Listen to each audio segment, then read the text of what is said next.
What did you want to talk about with the NFL? So first, so I want to talk about two things. So there's one is the NFL schedule came out last Thursday, and then there's also the Joe Burrow contract extension talks are still being talked about again. They're being brought up again. So first off, I want to start off with the NFL schedule. So Eagles are like one of the hardest schedules in the NFL. I think Cowboys are close. I think they're just only a couple spots below them, but they're really hard, schedule too. So we'll think it's going to be between the Cowboys or Eagles to decide who wins the division. Okay. And maybe after the schedule, with the Cowboys and Eagles, guess we'll see if the Cowboys are still them boys, and we'll see if the Eagles are still flying by the end of this year.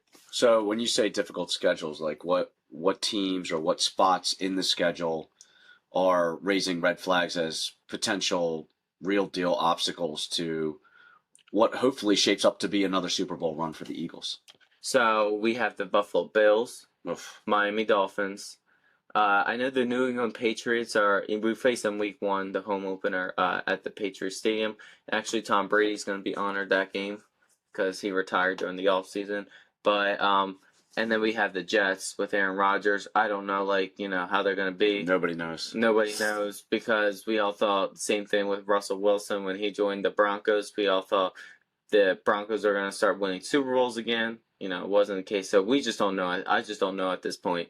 And then the other division, the 49ers, Seahawks, Rams, and Cardinals. 49ers is probably going to be one of our biggest challenges. I know they're coming back to the Eagle Stadium, and last time when the 49ers came, it was a rough one, especially they lost their starting quarterback, they lost their second one, and they had to bring Brock Purdy back in, and that was a complete mess, and a lot of 49ers players... He wasn't throwing, he was just handing off. Yeah, and 49ers players were not happy about that. They were kind of more bitter about that, so I think maybe... so a lot of people are saying they should probably activate 3 quarterbacks just in case that happens, they're not in those risky situations where they have to be thinking about putting Christian McCaffrey as their starting quarterback throwing footballs. And then when he threw, I was like, yeah, I don't think he's a good idea. Maybe try putting Brock Purdy, just run screens for the rest of the game. But that was a complete mess. So I think that's going to be a hungry, type of game for the Eagles, 49ers I meant, and then Cowboys. They pretty much play all the same teams. Okay. So it's really going to be a battle, who's just pretty much better. Everyone has their opinions.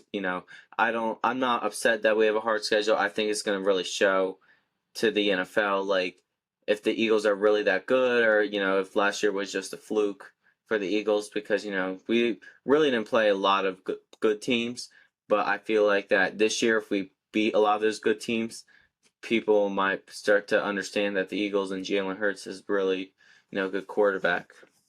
Yeah, I mean, what's the expression? Iron sharpens iron. So you play those tough teams, and it makes you tougher. It's going to give the Eagles an opportunity to each and every week that they play one of those teams, not taking away from the quote-unquote easy teams. I'm sure they could be surprises in there as well.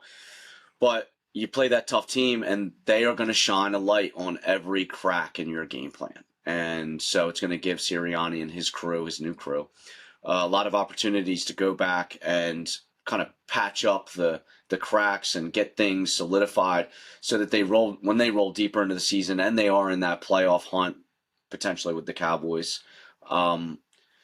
they'll be ready. And when they hit playoffs, they'll roll through like they did on their way back to the Super Bowl, hopefully. So that's Eagles' schedule. Let's talk about your boy, Joey Burrow. So Joey Burrow, so now again we have the contract talks, and that's always brought up in his press conferences, his daily press conferences with the Cincinnati Bengals media. So my thought is, I think that, and he keeps on bringing this up every single time they talk about it, is that he'd want to sign his weapons, his wide receivers. Try to get their deal done, make sure they're going to stay with the team long term as well. because he has T. Higgins, Jamar Chase, and their contract's about to end. T. Higgins is going to end after this year. Jamar Chase has like a couple more years left, so I think that he's definitely playing this smart, but you don't want to wait too long because then you're going to have to pay him more money. And it's good. I know it's definitely going to be a little harder now because Jalen Hurts got a lot of money. Lamar Jackson, I think he's like one of the highest paid players currently in the NFL. Um, and then people are complaining about how Patrick Mahomes is underpaid.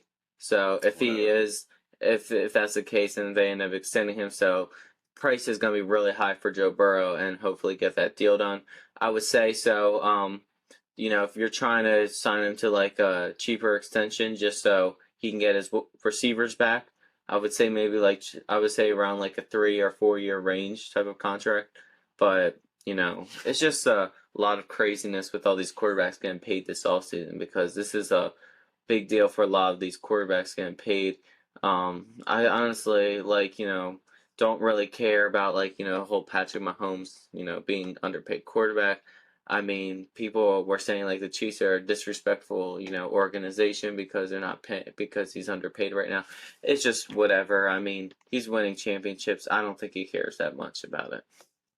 Well, he negotiated the contract, and he negotiated the contract. if he didn't like it, then he shouldn't have signed it. So I have no sympathy. I don't think Mahomes is looking for our sympathy, and I think that's probably more noise in the media than anything else. I mean, Mahomes won a Super Bowl, so and won two. But it just got fresh off another, the second one. So and he's getting paid so many millions of dollars, and he's got to have as many, if not more, endorsements than just about any other quarterback in the NFL. I mean, I feel like every time I turn on the television, I see his face on like a State Farm commercial or something like that, or yeah, exactly, State Farm, right? Jake from State Farm. So I don't really feel bad for the guy. I don't think he's looking for anybody's sympathy. I think that that's just a sign of the times. That's inflation or whatever. People are just, the next contract's always going to be the best contract. And there's always going to be a next, and there's always going to be a better. And he signed his a while ago. I mean, he got a pretty sweet deal as far as they locked him in for 10 years. So his job stability is like no other. And he's going to be getting paid plenty of money. Any more to say before we wrap this up? I would say definitely. I mean, like the NFL season's getting closer again. I definitely am looking forward to the Eagles with their schedule. I think it's going to literally come down to the Eagles or Cowboys to win one of their final games, I think, to bring it all or win the division.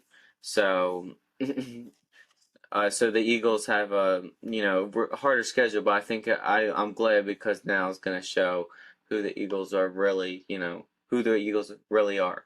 So, I mean, I really don't got that much to say. I mean, there hasn't been any, crazy NFL news or anything recently, but I think that's going to end it right there.